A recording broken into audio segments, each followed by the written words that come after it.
and welcome back to Monkey Gardening. It's a very exciting day. I've just had a phone call telling me that my compost delivery is on the way and they'll be here in about 20-30 minutes. So I've shifted out the wheelie bins and made some space. It's actually made me realise just how much space the wheelie bins take up. Let's actually get another bed in there. So hopefully, I'm hoping that the guy who's delivering the pallet has got a palletiser, and I'm hoping that the palletiser will fit through the gate and I can have the compost somewhere around here. If not, then I'll just have it by the back gate. It's no big deal. There's 900 litres coming, so I think it's either going to be way more compost than I think it is, or it's going to be disappointingly little. I'm not worried about it being too much because I know so many people who are after compost that it'll be quite easy to get rid of it all. So yeah, so I'm just going to have a cup of tea and wait for the man to arrive.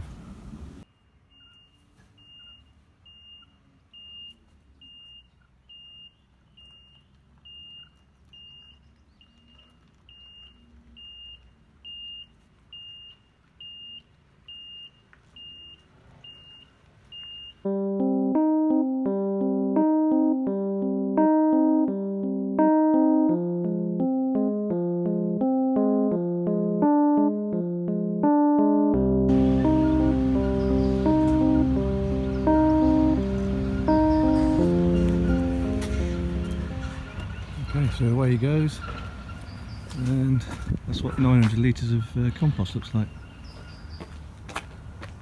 It's about what I thought, actually. Yeah, that is very exciting. Right, I'm going to have a cup of tea and calm down, and then decide how to get this in there.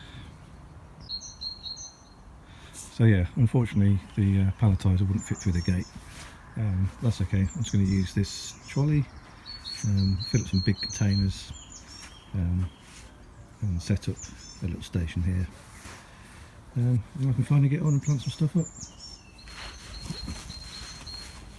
So it might be a funny thing to say, but it actually smells amazing, and it's really warm. It feels really good. I'm just filling up this pretty sizable container, and it's hardly making a dent in this massive bag. So yeah, we've got plenty of soil here. This will get us through the summer of the season, through to the other side of Brexit. I've got a couple of mates who are going to come and get some of this as well. So yeah, really happy. I was kind of intrigued as to how hot this compost actually was, so I've just gone and got a thermometer. I've not reached the centre yet, and it's already 63.5 degrees. So yeah, this is good compost, but that's incredibly warm. Almost hot.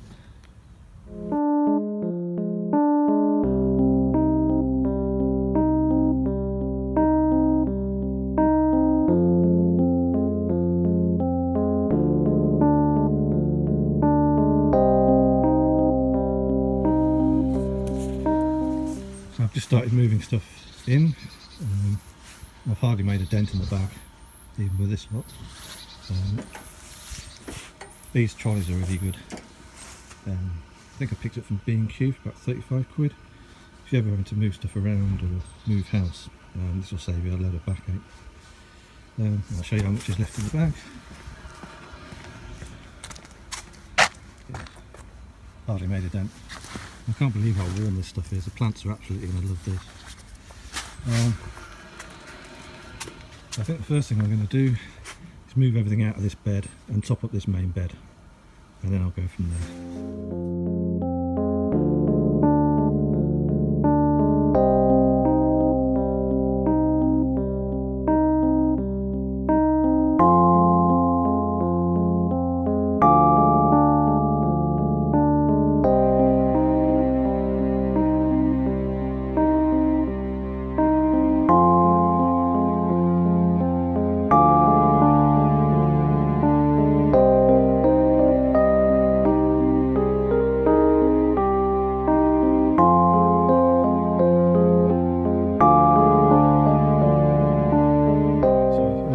I've just levelled it over with the back of a rake, got rid of any obvious rubbish and weeds, and now I'm going to top it up with a fresh compost. I'm not going to dig it in because I'm using a no dig method. So let's get on with that.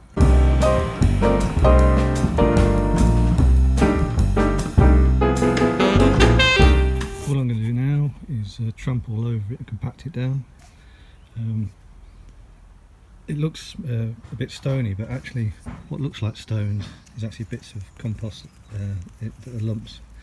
It smells quite heavily of manure, so all of this will break down once we get some rain. I've picked out any obvious big stones and big sticks. Maybe for the any containers I do, I might sieve it a little bit, but I'm very happy with it. It's still really warm, so it's really going to warm this bed up. So yeah, I'll compact it down and then move on to the next job. That's all compacted down. There's quite a few worms in the compost, which is a good sign. This one's just finding its new home.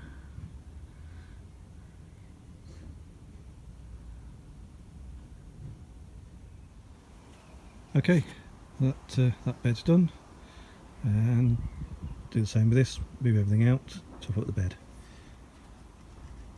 Okay, so I filled up this bed. So I'm still quite surprised, or amazed at how warm the compost is. This compost is full of life. I'm now going to dress or sort of top up the pots that I've already got things in, and I'm continuing to stockpile it in the garden here. So eventually I'll empty that bag completely. It will be in the garden. But I'm not going to do all of that today.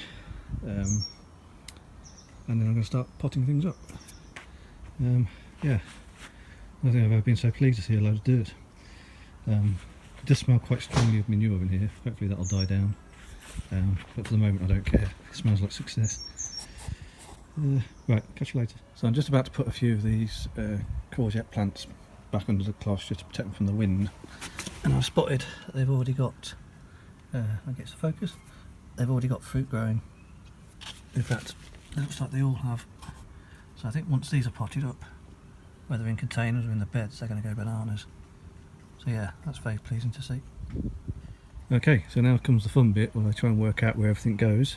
It's a game of plant Tetris. First thing I want to plant out is these broad beans. They've been in these pots far too long. They're desperate to be planted out. I've grown them in containers before, but not been very successful, so I've tried them in beds. And what I'm going to do is I'm going to plant them in a long row, and the idea is I could still use the whole length of this for polytunnels and fleece tunnels. If I plant stuff across, then I'm losing the length. That's my plan at the moment anyway. So I'm just going to plant a row of broad beans down here, probably about 12 inches apart. Yeah, this compost is absolutely beautiful. I'm very happy with it. So yeah, I'll get on with that. That's the first row in. Again, just like before, after I dug the hole, I put some water at the bottom of the hole and then put the plant in so the roots can find water straight away. So these all need support, so I'm going to put a cane next to each one and tie them up. So I'll do that now. Right, so I've caned all of those up. I've also wound some string from one end to the other on both sides, so I can add extra support later on. It also means that I don't actually have to tie the plants to the cane, which could damage them if they move around in the wind. So all I need to do now is water these in and then plant some more stuff up. Okay, so I've watered those in now. I'm just having a bit of water myself. It's pretty hot today. There's 5 plants left over, which I think I'll probably pot into containers. There's quite a lot of plants here. I'll also have to be careful to leave quite a bit of a gap between this row and the next one. So I know from experience that they get pretty bushy, these plants, and they cast a lot of shade.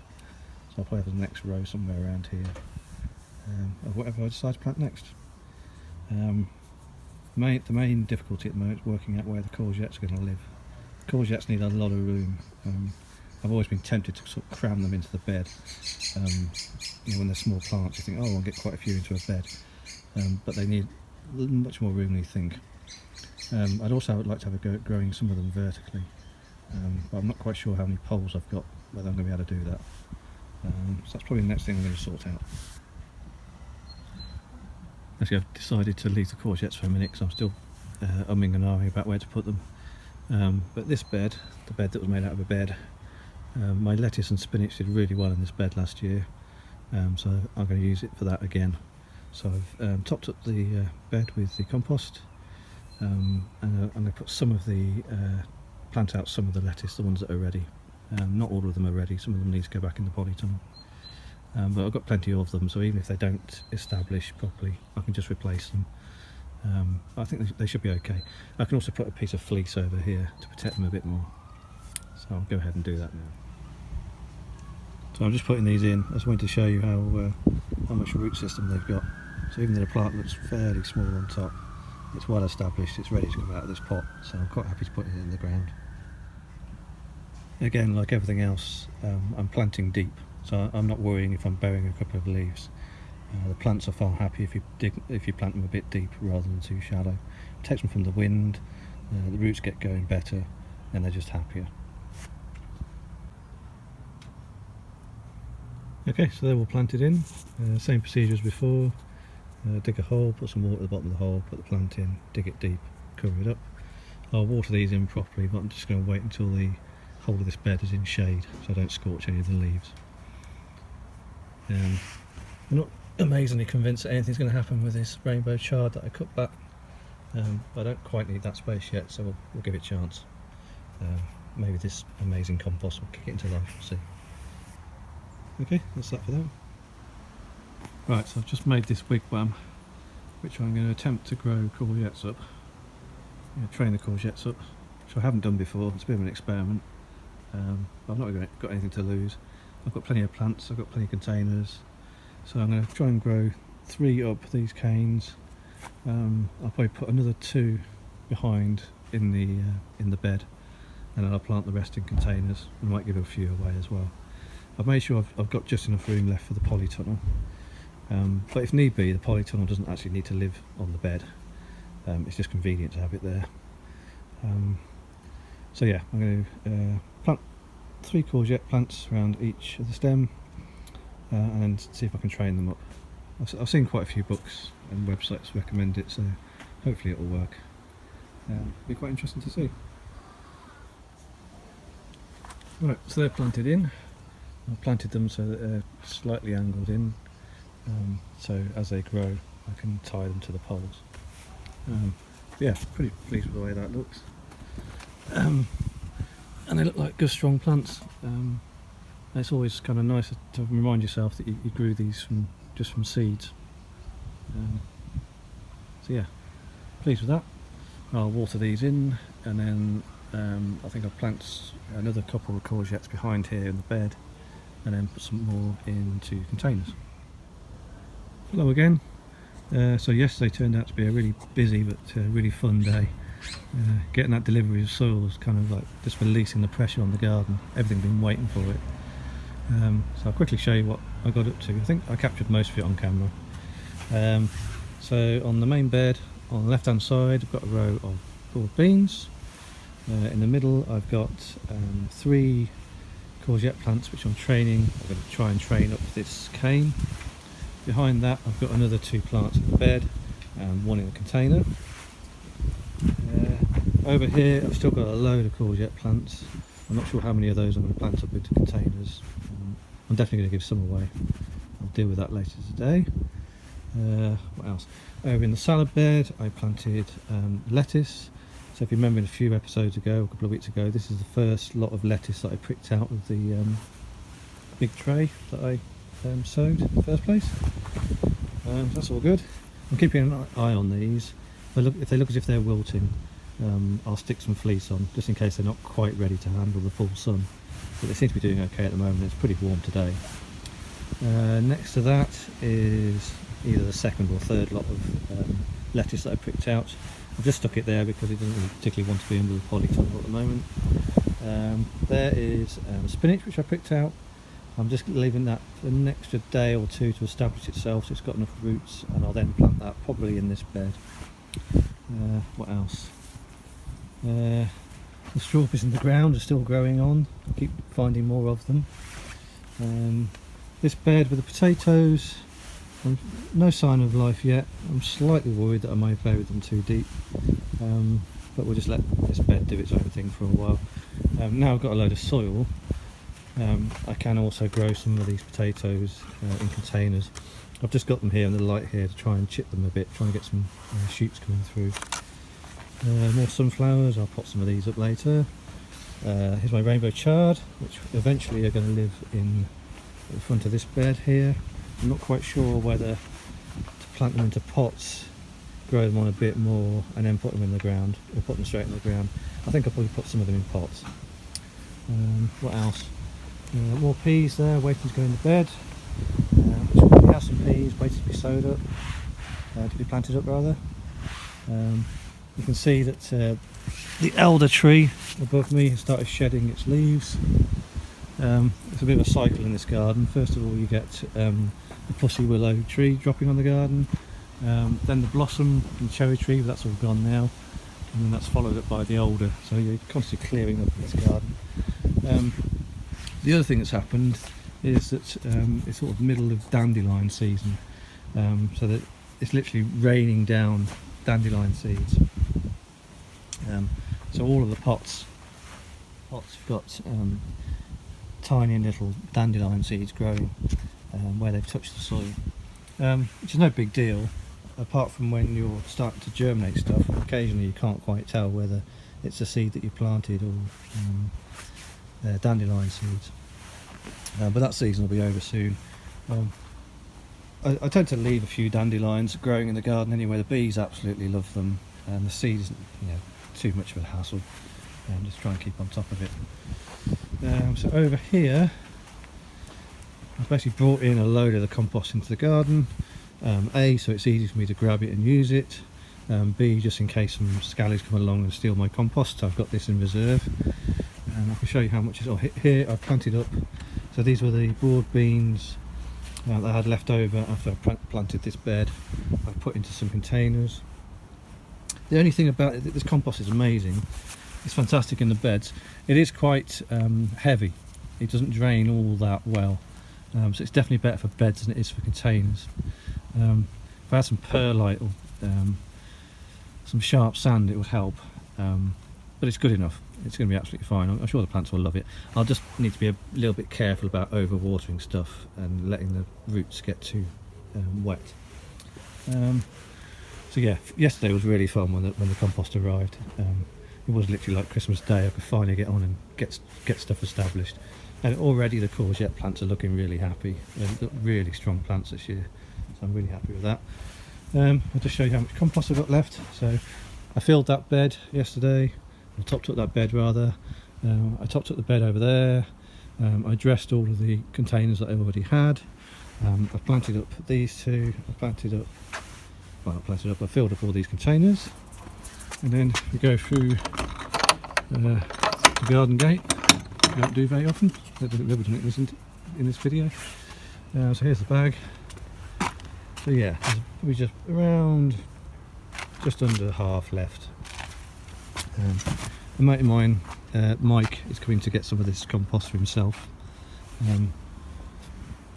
He's growing some potatoes and not quite sure what else. Mike used to be the singer in a band that I was in, a metal band. I was the bass player. I've not seen him in months. In fact, I've hardly seen anybody really. Obviously we're going to maintain social distance. I'll stay in the garden. He can help himself some compost. And it's going to be safer and easier for him than going to B&Q or somewhere like that. So yeah, he should be arriving any minute. Other jobs for today, I will check what needs watering in here, and then decide what else I need to plant up. I've got 1 or 2 broad beans left. So looking a bit bedraggled, but they'll be fine when they're potted up. And I might see if Mike wants any of the courgette plants, or maybe some of the lettuce seedlings. Yeah, it's very exciting. So yeah, I'll probably leave this episode here, and then the next one we'll be getting on with some new stuff. But yeah, happy days in the garden. Compost has arrived, the sun is shining, all is good in the world. See you on the next one.